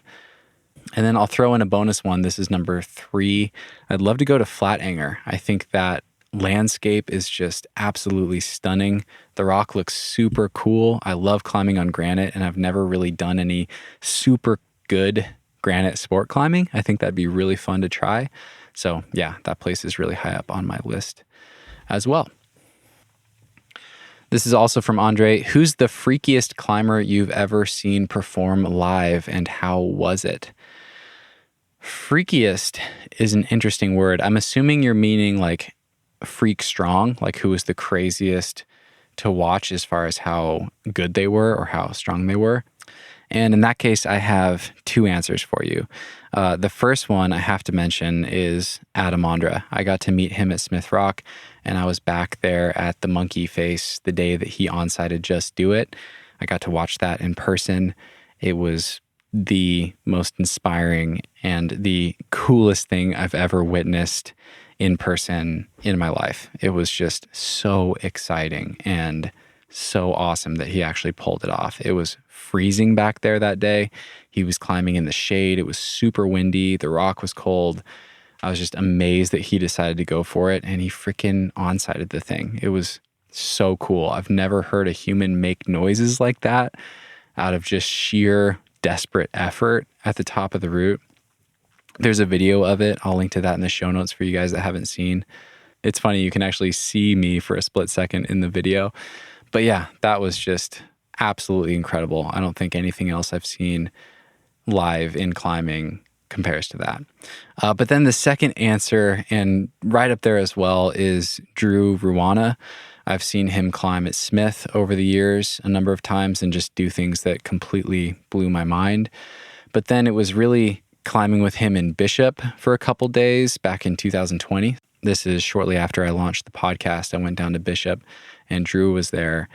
And I came up and watched him try a V14, and it just blew my mind to watch him close up climb on this thing. It was terrible conditions. The sun was going down and the sun was shining right into this cave. So it was basically the worst time of day to be trying this thing. He figured out all the beta in about 15 minutes and nearly sent it. He peeled off and fell on the last move, unfortunately, and peeled a big flapper. I think he's gone back and sent that thing now, but it just blew my mind to watch him climb it and then be able to walk up and look at the holds that he was climbing on and feel them for myself and just really see what he was capable of doing. In my brain, watching him climb on it, it felt like I was watching a really good climber cruise a V7. And then I went up and looked at the holds, and they're just like slopey pockets in a horizontal roof, and it's a V14. He was just making it look easy. So yeah, I don't know if I've ever had my mind blown by just someone's physical ability like I did that day. That was pretty cool to see. I've also watched Drew campus V12 in the climbing gym on holds that I just didn't think would be possible to campus on, like compression slopers in a roof without using his feet. Just totally blew my mind. I've got a few more questions from Savva. Savva sent me a bunch of good questions this time around. The first one is, how does your family feel about climbing? Yeah, I like this question. I think all my family members think climbing's cool and impressive, but none of them are that into it. My sisters have both tried climbing and dabbled in it. My brother-in-law's done some of it as well, but I would say I'm the only climber in my family.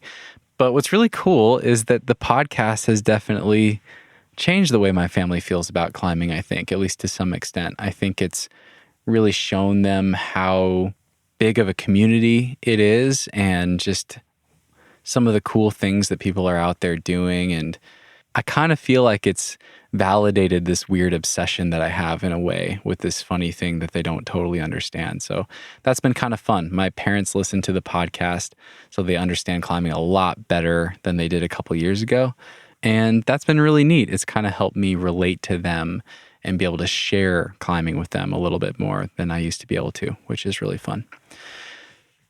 Okay, the next question. Ideally, what do you want to try / learn / experience / send next year? Yeah, that's a cool question. I've definitely got some specific climbing goals right now. They are definitely number related. I've been working on my bouldering pyramids with Steve Maish, and I'm getting really close to finishing my V12 pyramid. So that feels like the next big goal for me is to try to climb a V12 this year. And it's not just the number. I've got specific boulders that I feel really inspired by. So there's one back in Leavenworth that I'm excited to try in about a month. It's called the Tornado Arete. I've never tried it before, but it looks like it might suit me pretty well for that grade. So excited to go back and try that. And then there's two in Rocky Mountain that I tried last year. One called Wildcat and another one that's a lower start to a V11 that I did last summer.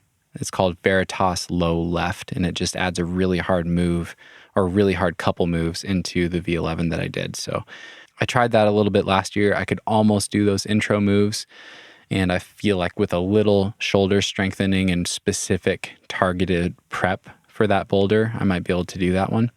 So yeah, that's at the top of my list. And then I'm trying a 514 right now. I haven't put serious effort into a 514 in quite a few years now. And I've been climbing with Joe Kinder out here in Utah, supporting him on his project and trying a route that he put up a couple years ago called Joe Exotic. It's probably a hard 514A, something like that. We don't know for sure. And that's been awesome. I don't think I'm going to send it this season. I'd be surprised if I did, but it feels really good to plant the seed and kind of know what I need to work on to hopefully do that next time around, whether that's in the fall or next spring, coming off of my next Waco trip. I'm not really sure yet, but 514 is a really big goal for the next year as well. And then beyond that, I'm really excited to just enjoy the process along the way and learn as much as I can from each climbing area and each hard climb, and just keep kind of rolling forward with this momentum that I feel like I have right now. It feels really, really fun to be kind of moving forward with bouldering and steep climbing in particular, and I'm really excited to keep focusing on that because I kind of feel like I'm on the cusp of a big breakthrough for myself personally, and feel like I'm really close to breaking into uncharted territory as far as a new climbing ability level and breaking through some old plateaus and things like that. So that feels really exciting. Okay, another question from Savva. What's the last book you enjoyed or found important? I really enjoy audiobooks. I like to try to listen to a book when I go on a long drive. I like reading as well, but I find I have less and less time for it these days. But yeah, I listened to a great book on my drive from Waco to St. George this year, which was 4,000 Weeks by Oliver Burkeman. I'll be sure to put a link to it in the show notes. The audiobook was incredible. He reads it himself.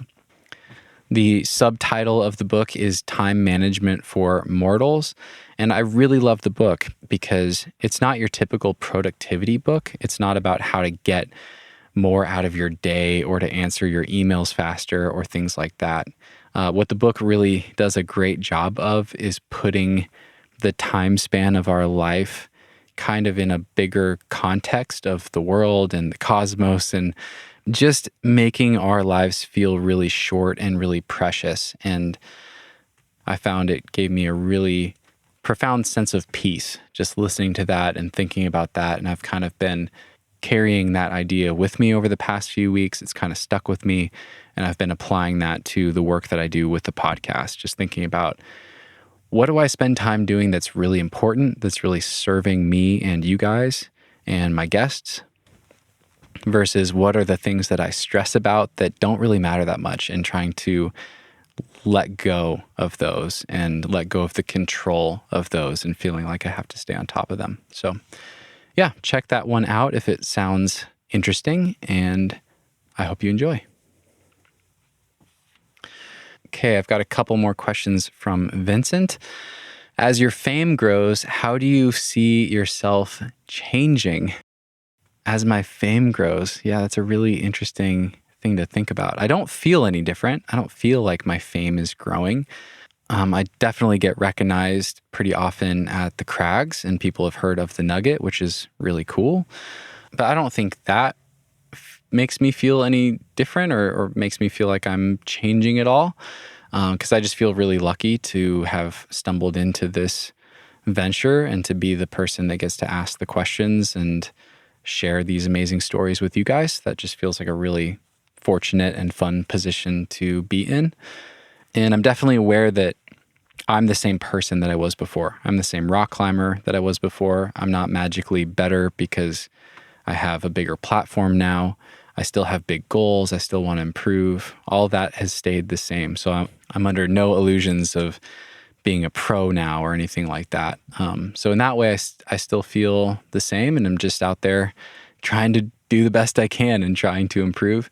But I think having the podcast and doing work that feels really meaningful has actually given me a pretty deep sense of fulfillment. And I think I have more confidence from doing this than I ever have before. I think I feel like I have a really strong foundation of support from you guys and from community. And that's a really powerful feeling. And I feel that feeding back into my climbing and my connections with people, my relationships, feel more confident meeting people that I might have been intimidated by in the past. And yeah, it's pretty neat. I feel like I'm opening up a lot through my time doing this, which is really neat.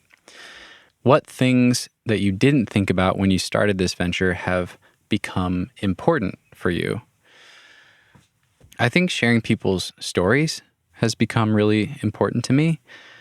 When I started this, I was more interested in mentorship and learning as much as I could from each person, but I've become a lot more interested in just hearing about who someone is and why they are that way, and sharing the very human parts of these amazing climbers that we all look up to, because I just think that's really powerful. I think we lose a lot of that in today's digital age, where we see little snippets of people on Instagram and things like that, or in the climbing films. And just hearing someone's story, hearing that someone that you look up to is a human and struggles with a lot of the same things that you and I do, I think that's a really positive thing, a really powerful and empowering thing. So yeah, capturing and sharing people's stories feels really important to me these days. And that's really exciting because that means there's a lot more podcast episodes to do in the future because there's so many unique stories to share. Vincent also writes, are there any things that were very important to you when you started, such as training and climbing outdoors, that have changed in priority? Yeah, I think climbing outdoors has become more of a priority. Training has become less of a priority.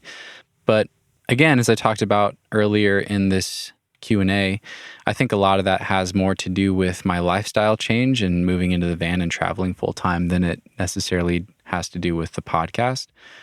It just makes more sense. I'm finally on the road. I get to travel and go where the weather's good and climb outside. So I want to take advantage of that while I can. And then training, once again, I still want to find a way to do a little bit of it so I get better over time and do some of it that supports my outdoor climbing without taking away too much from my outdoor climbing. So that's kind of been the mission lately. And it's what I'm most excited about right now with my current training and hangboarding approach. And if you skip to this part of this Q&A, you can go back to the very first question to hear more about that. Okay, these questions are from Daniel. Are you thinking of settling down anytime soon, or is your van life going to last a while longer?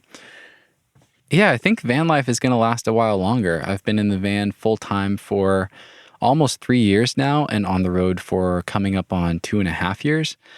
And I'm not sick of it yet. I really love it. I'm really enjoying it. And I've been kind of thinking about where I would want to buy a house or settle down. And there's no clear answer for me right now. So basically, when I go back to Washington, I get really excited about Washington. And when I go to Colorado, I get really excited about Colorado. And when I'm in St. George, I get really excited about St. George. So what that tells me is I think I'm doing the right thing. I think it feels like the right fit right now to be on the road and be exploring all these different areas. But I would like to settle down at some point. I think my next step is to buy a house somewhere that I would love to live and maybe have kind of a hybrid lifestyle where I live there and work there and climb there for 6 months out of the year, maybe 3 months in the spring and fall, and then travel in the summer and winter, something like that. But no plans for that at this time. That's probably at least a year or two away. Not really sure. We'll see. Daniel also writes, it seems trendy to get married and have kids in the climbing world. Are you dating right now? Do you want kids? Man, yeah, it does seem like a trend right now, doesn't it? Everyone seems to be having kids. But no, not me right now. I'm currently single, not dating anybody, and no kids on the way, knock on wood. And yeah, I think I talked about this in the last Q&A, but I still haven't totally figured out what I want dating to look like living in the van. It's kind of tricky. You know, I think at this point in my life, I would prefer to kind of take my time getting to know someone and build a friendship with them and then move into a relationship if that feels right. And it's hard to do that living in a van when I stay somewhere for 2 months and then I leave and on to the next spot. So yeah, I haven't really figured out what I want that to look like. There's obviously other ways to date. I could go out and date people for fun and think about it in the shorter term, or some friends of mine have done short-term dating where they just date someone for a month or two while they're in an area.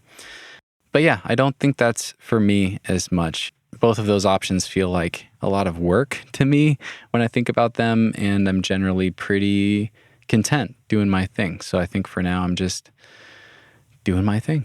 We'll see where it goes. This question is from Darren. What are you grateful for, and why did you stop asking that question? I liked that one, and I'm ready for it to be brought back. And then Hunter commented on that as well and said, yes, bring this question back. Yeah, that's cool to hear. I'm glad that you guys like that question. I do like it as well. I think it just was starting to feel a little bit formulaic to me to end every conversation with that question. And I want to make sure that with this podcast, I keep things fresh and I keep things interesting. And I think that question was just feeling a little bit stagnant to me. I was less excited to ask it. So yeah, I'll probably bring it back at some point, but it probably won't be every single episode. And I think I want to find some different questions that kind of get to the same idea. So like different forms of asking the same thing. I think it'd be kind of interesting and fun to mix it up a little bit. And then what am I grateful for? I feel really grateful for my community right now. It's been really nice to be back here in St. George. I have some friends here, and Waco was a really great recharge. That's where I was prior to being up here in St. George. But a lot of alone time. It was a lot of like solo kind of recharge time and getting a lot of work done and just having fun and hanging out with friends when I was out climbing. But a lot of my rest days and work time was just solo. Whereas here, I'm just around more friends every day, and that's been a really nice change. It's been really cool to connect with some old friends and also reconnect with some acquaintances that I've spent a little bit of time with in the past, and just I'm getting to know a couple new people this season a lot more deeply and hanging out with them really consistently, which is super fun. I've really enjoyed my climbing days with Joe. We've just been getting after it like 3 days a week, just banging away at our hard projects. And yeah, that's been awesome. That guy inspires me. It's been really fun to get to know him more on a personal level, just a human level, and hang out with him and his dog. And it's been a while since I've sport climbed, and it's been really fun to have that just consistent experience getting out to the cliff with a climbing partner and kind of tap back into that again. It's been really fun to do that. Okay, final category. These are questions about the podcast and my own podcasting goals. These first questions are from Taylor. How did you choose the theme song for The Nugget? It doesn't seem well known. I think I found it on YouTube, but not on Spotify. The Nugget might be a jump off point for that band. I hope it never changes. Well, that's awesome. I'm glad you like it. And the name of the theme song on The Nugget is called Like We Do It, and it's by an artist named Grace Mesa. And no, you're not going to find it on Spotify. I actually found that song on a royalty-free site and bought the license for it. I think the one I used was called Premium Beats, premiumbeats.com, if you want to go browse around on there. But yeah, that's a website where you can browse music that you can purchase the license to for commercial use it in ads or in podcasts or in videos or things like that. So I probably spent a week just exploring tons of different music and trying different ones out, slowly kind of whittling it down until I had like a top 3 that I really liked. And this one just kind of got stuck in my head and never got annoying to me. I really just thought it was catchy and fun and had a positive kind of feel and energy to it. And I loved it. It just kind of felt right. So I listened to it just ad nauseum for like a week straight to make sure I didn't get sick of it and start hating it. And I still liked it. So decided to make it the theme song, and here we are. Okay, another question from Taylor. What podcasts does a podcaster listen to? Non-climbing podcasts are preferred. Yeah, I've covered this in other episodes, but that's fine. I'll just cover it again, and I'll share links in the show notes so you can check these out. But my favorites and my go-tos, I'm actually pulling up Apple Podcasts right now. One of my latest favorites is called Smartless. It's kind of stupid. It's just really funny. It's 3 comedians interviewing one of their friends or a famous scientist or actor or comedian or something on the show. They just kind of shoot the shit for an hour. It's really just fun, lighthearted. I never really learn anything. And I like that. It's really helpful for me to listen to things that are just fun and to turn my brain off sometimes. So that's been a favorite lately. I usually listen to that in the morning when I'm making coffee and breakfast and just kind of easing into my day. So that's been a favorite one. The Tim Ferriss Show is a longtime favorite of mine. I've listened to hundreds of episodes of Tim's show, and his show really has transformed my life. A lot of the guests that I've been introduced to through his show have become life-changing mentors of mine, through reading their books or reading their blogs or listening to their podcasts or things like that. His show definitely led me to my own podcast and what I'm doing now and completely changing my lifestyle. So his show is still a favorite. Making Sense with Sam Harris is one that I listen to from time to time whenever I want to dive into something deeply philosophical. That's very interesting. Everything is Alive is one of the most fun and creative podcasts I've ever listened to. Just really, really creative premise, and they do a great job. The Midnight Miracle is one I listened to lately and really enjoyed. I think there's just one season, and I think you have to purchase it on Luminary, maybe, or something. But yeah, you can find it wherever there are podcasts to check out the teaser, and I think you can listen to the first episode for free. But yeah, that's Dave Chappelle and Mos Def and Talib Kweli sitting around chatting, and it's just kind of an interesting mix of discussion and music and comedy. It's a really unique listening experience, and I really enjoyed that a lot. So yeah, Taylor, there are quite a few to choose from. I also love Armchair Expert. That one's only available on Spotify now. And I go through periods of time where I listen to a lot of that show, and I really enjoy that one as well. So there you go. There's quite a few to get you started. Another question from Ainsley. When you say, I'll link to that in the show notes, are you just leaving yourself a reminder to do it when you listen back? Was this conscious when you started? Yeah, it's a great question. I think I actually just stole that subconsciously from Tim Ferriss, because he'll often say that. And I don't know, I guess I just thought like I probably should say that whenever I mention something. I put a lot of work into the show notes, and I want to make those a really valuable resource for people. And part of it's a business decision. I want to drive traffic to the website because at some point in the future, I want to sell cool things on the website. I want to make really cool merch that you guys will love and that I will love and that will just be really cool and support the podcast. And I want people to be used to going to the website to find just more cool stuff. I'd like to build a blog on there at some point and pay past guests from the show to write really good articles about their own climbing experiences.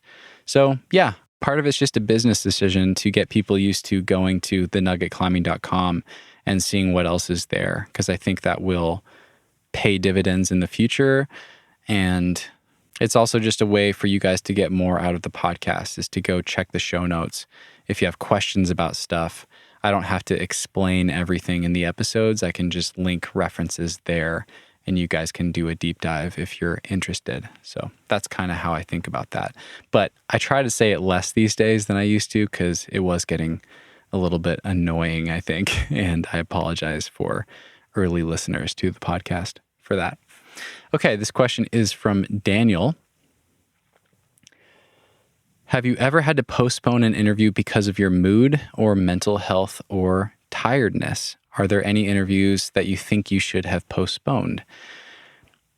Yeah, I actually really like this question, Daniel, and I think there's a couple parts of it that I want to explore. So I'll answer it, and then I have additional thoughts. But yeah, have I postponed an interview because of my mood or mental health or tiredness? I can only think of once that I postponed because of tiredness, and it was because I had mixed up the dates. And I think it was Tim Emmett, actually. I was back in Waco this year. Somehow I had gotten our dates mixed up, and I realized at like 9 p.m. that I was supposed to interview him the next morning. And I wasn't fully prepared yet. I hadn't finished kind of refining my notes.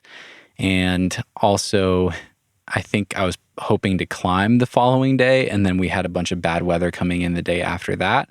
So yeah, shot him a text. He was super accommodating. He was willing to bump it to the following day, and that was awesome. So I guess I've probably postponed a couple times for climbing plans rather than for mood or mental health. And are there any interviews that I think I should have postponed? I hope not. I mean, I hope you guys don't feel like that either. I think I've done my best with all of them, but that's another thing that I want to talk about with this question is that I think it's really important if you're doing creative work of any kind to know that you're not going to totally nail it every single time.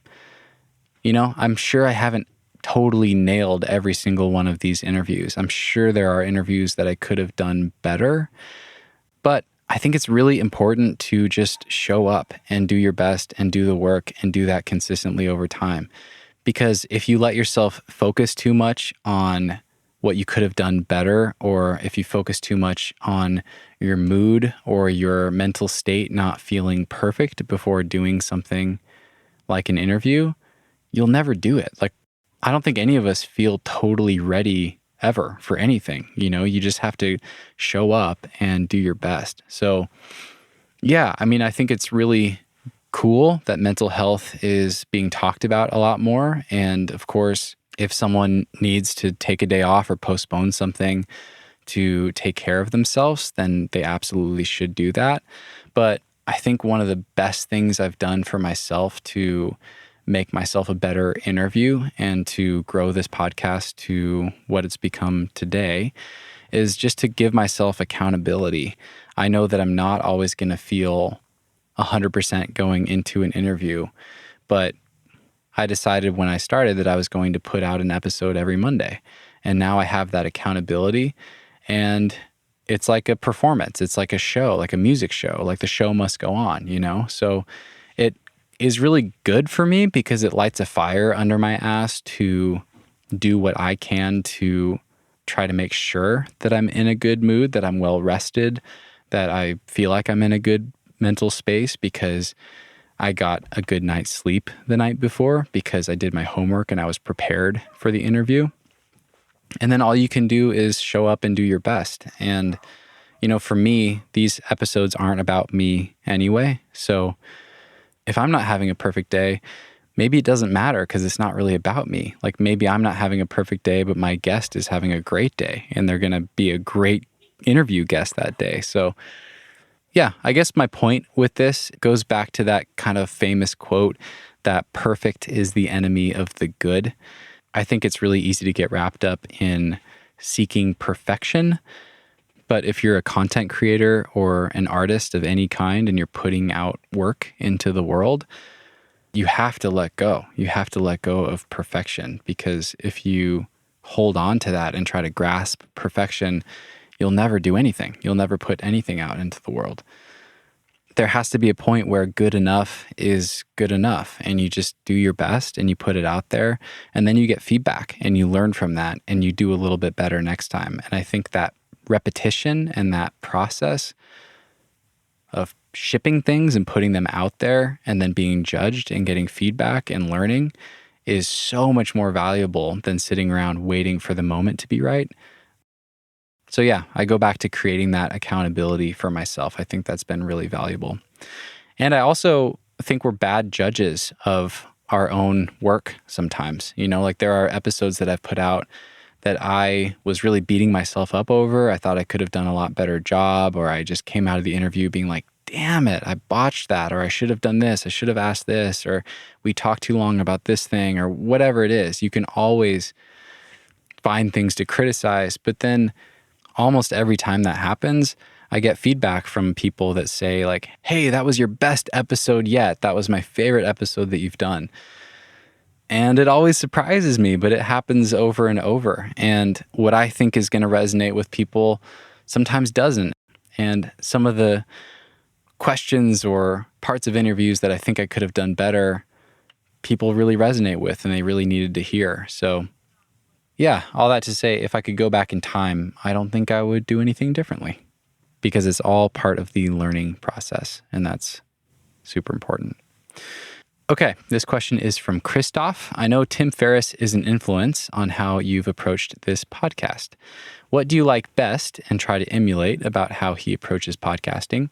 What do you like least and try to avoid?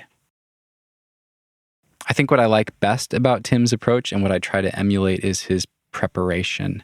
He always does his homework for his guests. He knows what to ask them about. He knows what's going to be most interesting to talk about with that specific guests. And he's able to get a ton of really valuable information and great stories and things from each person because of that. So I've definitely tried to emulate that in my own approach. That's the number one for sure. And then what do I like the least or try to avoid? I don't know if I have any criticisms. I think he does a really good job with this show. But one thing that I think I'm trying to do a little bit differently from Tim is he talks to a lot of really busy, high-profile people, and he doesn't always have an opportunity to get to know them beforehand. And sometimes his interviews are very formal because of that. And I think that's just inevitable. It's just what it is because he's talking to some like busy CEO or something of a big company.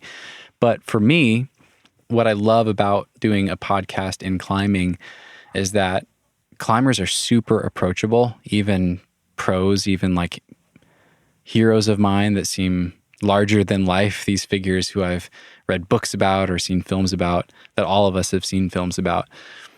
Climbing's still pretty small and it's really approachable, and these people aren't like big famous superstars in the larger like global sense. So that's really fun because it allows me to get to know them a lot of times and make things more personal.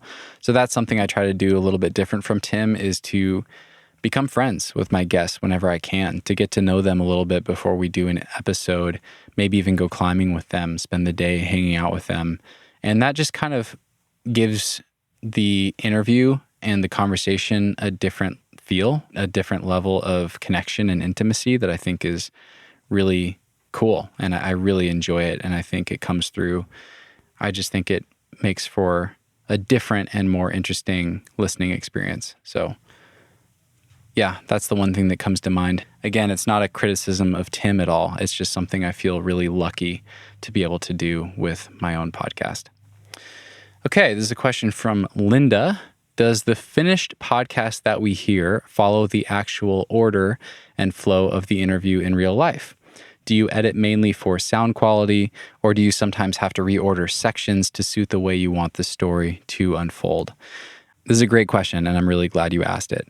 So I do edit the podcast, and it takes quite a bit of time, but I'm not editing the content very much. So yes, what you guys hear with the finished podcast is very much the flow of the interview that I experienced in real life. And what I'm doing is I'm going through the whole conversation and just trying to pull out distractions. So I let my guests know that they can feel free to pause and think if they want to think before answering a question. So I might go through and tighten up some of those pauses and breaks just to keep the conversation moving. Sometimes, especially on Zoom, me and the guest will accidentally talk over each other. Either I ask too long of a question and they start answering it before I'm done, or we start talking at the same time, or things like that.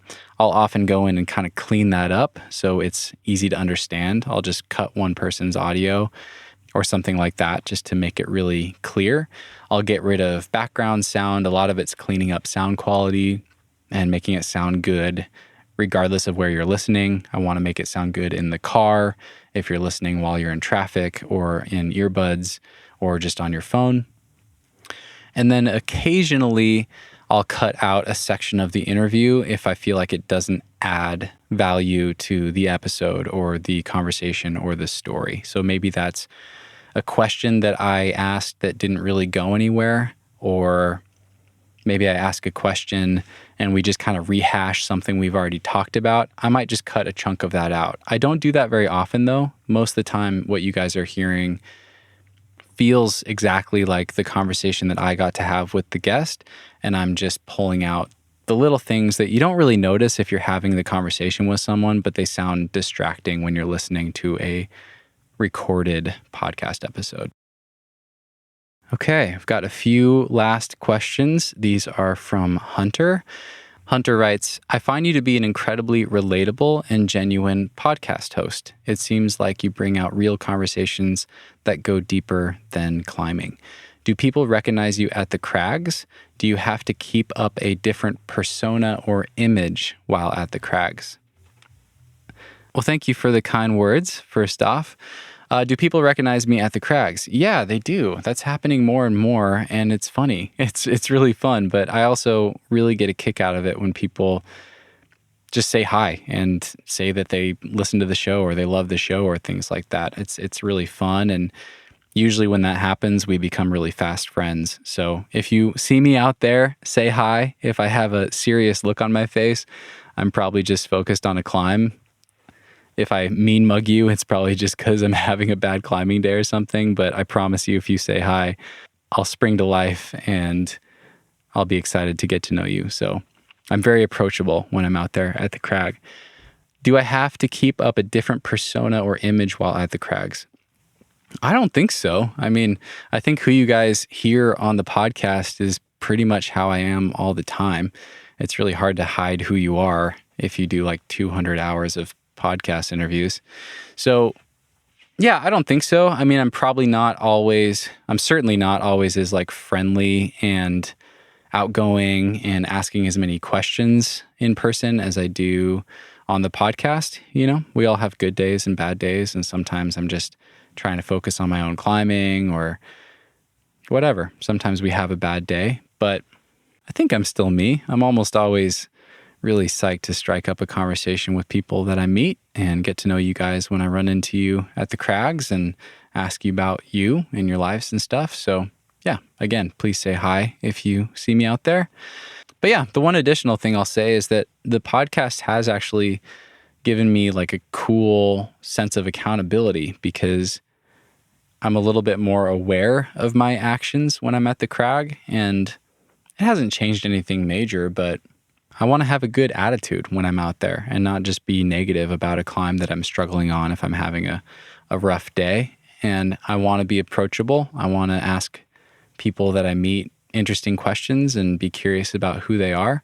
So having the podcast out there and knowing that random people that I meet at the crag might be listeners, I think is actually pretty cool. It's pretty helpful in that way to give me a little bit of accountability and be the way I want to be when I'm out there, just having a good time, trying hard, meeting people, being friendly, things like that. And final question here. How do you view your progression in podcasting? And what do you think it will take to get to the next level, whatever that means to you? I think I see my progression in podcasting in slow drips, man. Just putting out an episode every single week and just learning from each one, reaching a few new people, a few more listeners every single time, connecting with a new guest that I can learn from and who might be excited to share the podcast with their audience.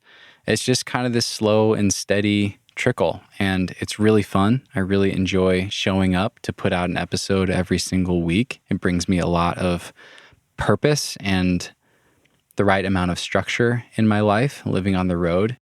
And I think the progress and the improvement just come over time. You know, you almost don't notice it happening when you're doing it. I think I'm a much better interviewer now than I was 2 years ago.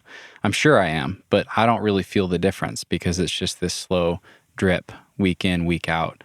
Just learning a few things and refining things and just getting more comfortable. Mostly that, getting more comfortable just through repetition week on week. So I don't think there's any big thing, any big strategy or tactic to get to the next level for me. I think I can just kind of envision a deeper level of comfort and ease going into conversations with people who feel intimidating to me right now, asking them real questions, not shying away from questions that feel uncomfortable or that make me nervous to ask. I'm just getting a little bit closer to that, one episode at a time. I can always improve. I don't think I'll ever feel like I'm just good, like I'm just arrived and done. But also, what's working is working. I don't feel like I need to do anything crazy to mix things up or anything like that. And that's it. That's all of the questions from this Q&A. Thank you guys so much. Thank you guys for listening to the end. Thanks to all the patrons who submitted questions. I really enjoy these. I find these Q&A episodes to be really fun. They're really challenging for me. They give me a lot to think about, and I really enjoy that. And I hope you guys get a lot of value out of them as well. And if you're listening, if you want to support the show and possibly even have your question featured in a future Q&A, consider signing up for Patreon. I've got a few different tiers. You can sign up for as little as $5 a month. It's $10 a month to get your questions featured in Q&As. I have a couple other perks that come with that tier as well. And you can learn about all the ways you can help out at thenuggetclimbing.com. Just go to the website and click on the support the podcast button at the top of the page, and that will take you to all of the things.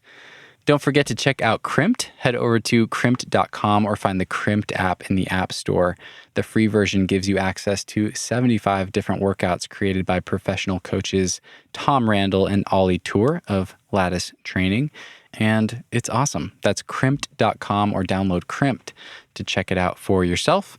Be sure to check out PhysiVantage. I take their supercharged collagen every day to support my finger training, and I can't recommend it enough if you are training your fingers and trying to get stronger fingers. Head over to PhysiVantage.com, use code NUGGET15 at checkout, and you'll save 15% off your order. And that's it, my friends. Thank you so much for listening. I appreciate all of you. I hope you all have an amazing week. I'm very tired of talking, so I'm going to shut up now. And thanks again. We'll see you next time.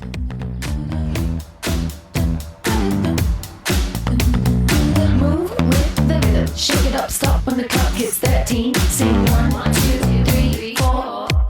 Cause no one can do it like we do it, like we do it, like we do it. Cause no one can do it like we do it, like we do it, like we do it. Cause no one can do it like we do it, like we do it, like we do it. Cause no one can do it like we do it, like we do it, like we do it.